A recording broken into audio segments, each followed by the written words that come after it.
کرتی ہے. مجھے یاد پڑتا ہے حضرت جی مولانا الیاس رحمۃ اللہ علیہ کا وہ قول, مجھے یاد پڑتا ہے ان کا وہ ملفوظ, مجھے یاد پڑتا ہے یاد پڑتی ہے ان کی وہ بات جو حضرت جی رحمۃ اللہ علیہ نے اس وقت کے حالات کا جائزہ لیتے ہوئے اور جو ہے ناقدانہ ایک ملفوظ جو ہے پیش کیا تھا, اور یہ کہا تھا امت کو جا کے سنا دو, لا کے جاؤ 2021 یا قیامت تک کے آنے والے مسلمانوں کو میرا یہ پیغام پہنچا دینا اور انہیں بتا دینا یہ حضرت جی مولانا الیاس رحمۃ اللہ علیہ کا کرب تھا, ان کا درد تھا, ان کی کڑن تھی, ان کی سوچ تھی, ان کی فکر تھی, ان کا نظریہ تھا.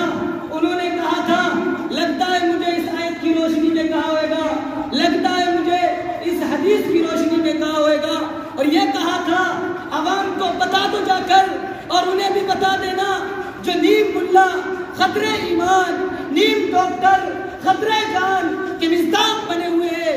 ذرا سی چند باتیں کیا آ گئی, ذرا سی چند باتیں آ گئی, علماء پر نقد کرتے ہیں, علماء پر تنقید کرتے ہیں, علماء پر باتیں کرتے ہیں. یاد کرو حضرت جی مولانا الیاس رحمۃ اللہ علیہ کا وہ ملفوظ کہتے ہیں علماء سے جس نے ذرہ برابر بھی بغاوت رکھی وہ اپنی موت کی تیاری کر لے, اور ایمان پر خاتمہ مشکل ہے. فیصلہ ہم کر سکتے ہیں. آج ہمیں علماء سے کتنی محبت ہے, کتنی محبت ہے, کتنی محبت ہے. معافی چاہتا ہوں آپ سے.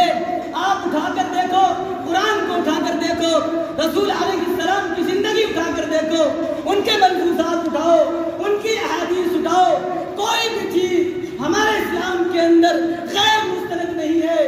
اللہ نے حضرت جبریل کو بھیجا تھا اللہ کے نبی کے پاس, باوجود اس کے کہ اللہ اس بات پر قادر تھا کہ جبریل کے بغیر واسطے کے اللہ کے نبی صلی اللہ علیہ وسلم کے سینے میں قرآن کو اتار دیا. کیا اللہ اس بات پر قادر نہیں تھا؟ ہاں, اللہ اس بات پر قادر تھا کہ بغیر جبریل